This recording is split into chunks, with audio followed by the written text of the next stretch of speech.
PlayStation just had their earnings call and they talked about how well the PlayStation 5 is selling, their future plans, their future targets for the year, and they had a $200+ million loss they talked about for Bungie. Let's get into it all right now.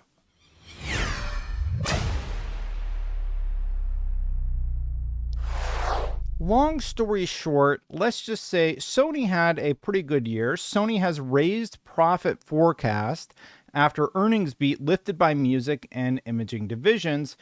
Sony's imaging business reached an operating profit of 138.3 billion yen, up nearly 50% from last year, making it the company's most profitable segment in the quarter. Sony reported strong sales in its game and network services division, which houses its popular PlayStation home console brand, but saw profits fall 13.26%. Now, that isn't really related to gaming per se. Let's recap where the PlayStation 5 console is at currently and what they're going to do about any sort of tariff situation or any shortages. Long story short, here's the report for the quarter.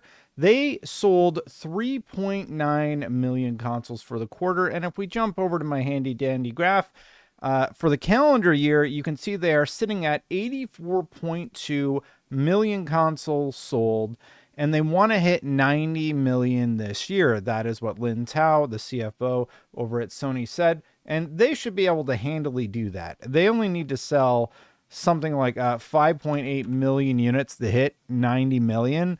I would be shocked if they don't hit the 90 million target. Now, are they going to beat the 9.5 million from last year or the 8.1 from the PlayStation 4 era?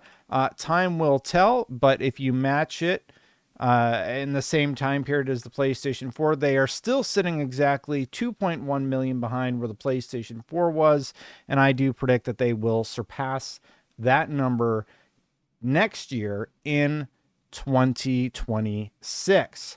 Here's what I tweeted. PlayStation had an incredible quarter, selling 3.9 million PlayStation 5 consoles.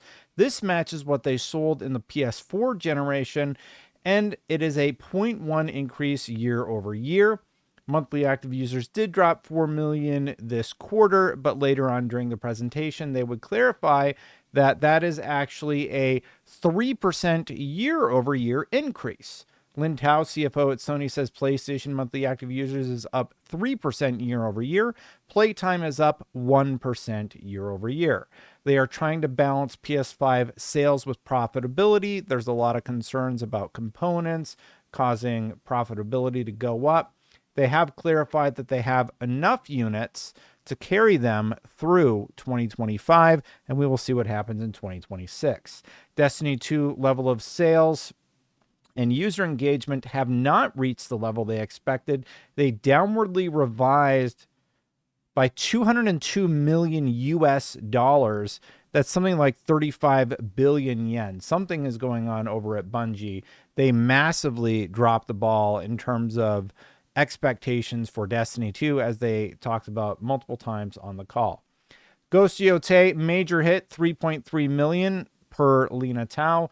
That is sold globally as of November 2nd, a major hit, according to PlayStation. I know there's been a lot of debate about whether or not Ghost Yotei is a hit, or when you compare it to a smaller install base on the PlayStation 5 for Yotei versus the install base for Ghost of Tsushima. Look, PlayStation saying it's a success.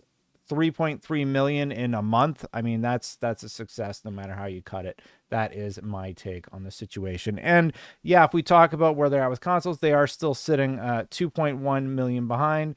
You can see in the same time period, we were at 86.3 in the PS4 era. I just deleted the metric I have here because this is all just a big calculation. And I'm going by calendar years. So yeah, they're trying to hit 90 million.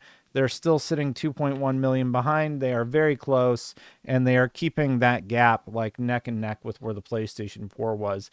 What was really interesting is they have a different idea about how the life cycle of the PlayStation 5 is going to go. As I stated earlier, for this fiscal year, Sony has already acquired all the parts they need for the PlayStation 5 units. They think the PS5 will grow next year, but they hope to monetize the install base they've created thus far. Having 80 million users, voracious users, as you've probably seen in my comments section, it's no small feat. And PlayStation players love PlayStation. They love purchasing their games, and they are hardcore in terms of what they do. So they were asked a little bit more about PlayStation strategy. On future PlayStation strategy, the PS5 console lifecycle seems to be getting longer, according to them. We believe that I was paraphrasing here. Let me read the exact quote because I got it later. Had to listen back to the exact quote from Lin Tao. There are many active users enjoying the console. So from that perspective, we believe that the PS5 is only in the middle of the journey, and we are really planning to expand it even further. You can check my description for a link to that little clip out, as I found it interesting.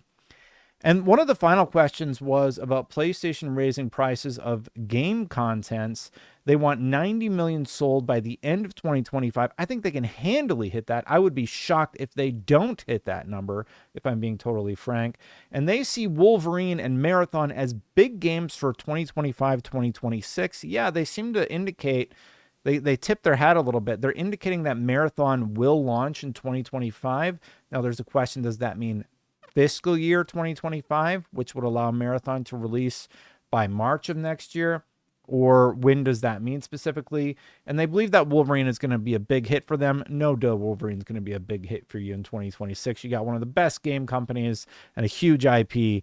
So I think they're on the money there. No comments on raising game content prices. The caller was a financial person asking, are you going to raise the price of your games to $80? We've seen Microsoft back off on that.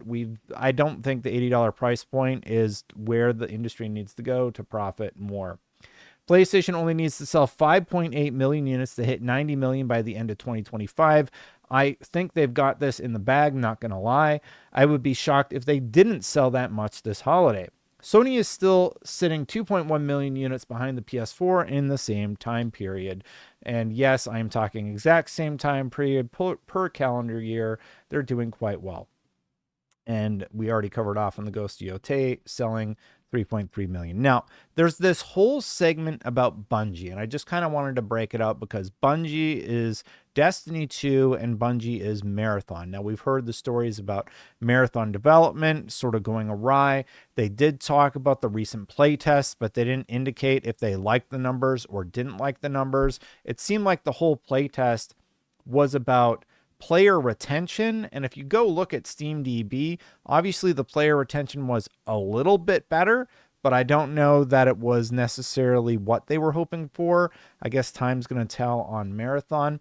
They have this interesting point on their slideshow here regarding recording of impairment losses against a portion of Bungie Inc.'s intangible and other assets in connection with Destiny 2, 31.5 billion yen. And they mention it here. It is outlined 31.5 billion yen, same text.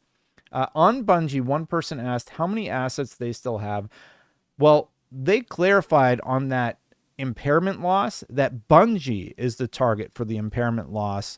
I hope that doesn't mean we're going to see a massive impact to Bungie, but a $200 million miss, it is huge. $200 million, that is like missing a Concorde. That was, I believe, the development cost for Concorde. It was $400 million, like all up, if I'm remembering correctly, or $200 million. It's a full game. It is the estimated revenue miss of basically a full game, a full AAA game. So that is a huge negative for Bungie, and I understand why the company is being folded in, why Pete Parsons is getting out, etc. Destiny 2 performance did not reach expectations when they acquired Bungie. They still have some intangible assets, though. And the final note on that was Marathon is launching as scheduled and will still launch this year, according to Sony. Marathon had a recent technical test that they talked about in the call. I don't know if that's the right call. We're going to find out more about Marathon. Apparently they're going to be revealing the release date this fall. We do know that Grand Theft Auto is now out of the way. It's going to be interesting to see what happens there. But Bungie missing or not hitting that $202 million target, that's bad. Player numbers are not doing good. Christopher Barrett is still suing Sony for what he calls wrongful termination, allegedly. And then Pete Parsons is gone. So I think there's a lot of shakiness probably at Bungie and probably with the community with how Bungie is doing. But in terms of consoles, in terms of monthly active users and players, PlayStation is doing great. So overall, I think everything's going to be fine at the end of the day, at least for PlayStation and where they're at. A pretty interesting earnings call, just because we have a better idea of where they are at with console sales. I do think in a few months, when we find out what they did this holiday season, we'll probably learn about it later in 2026. So that'll be interesting. And we will know, are they still that 2.1 million behind where it is? But I found it really interesting that Lintel pointed out that they're going to likely extend the life cycle of the PlayStation 5. And honestly, look what Nintendo did. Nintendo held on to that for dear life. And people are now modding their PlayStation 4s. I'm getting recommended videos to mod your PlayStation 2s. I think Sony's making the right call here. I don't think they need to rush to get to the PlayStation 6. Go look at MVG's video from a few months ago where he took a PlayStation 4 and he cleaned it up, and he's just like, the PlayStation 4 is one of the best consoles ever made. You still have access to all of these games, and they look amazing on your PlayStation 4. Like, all the Final Fantasy games play on there, the God of War games play on there, and it really is just showing that, do we really need to jump to the PlayStation 6 right now? You know, the Portal's doing incredibly well. The PlayStation 5 is doing very well for Sony. They're going to hit their 90 million install base target. So they're going to hit all of their targets just like they wanted. And the question is, do they really need to make that jump? Now, there was one other quick thing I wanted to talk about. I have a video coming out at 7 a.m.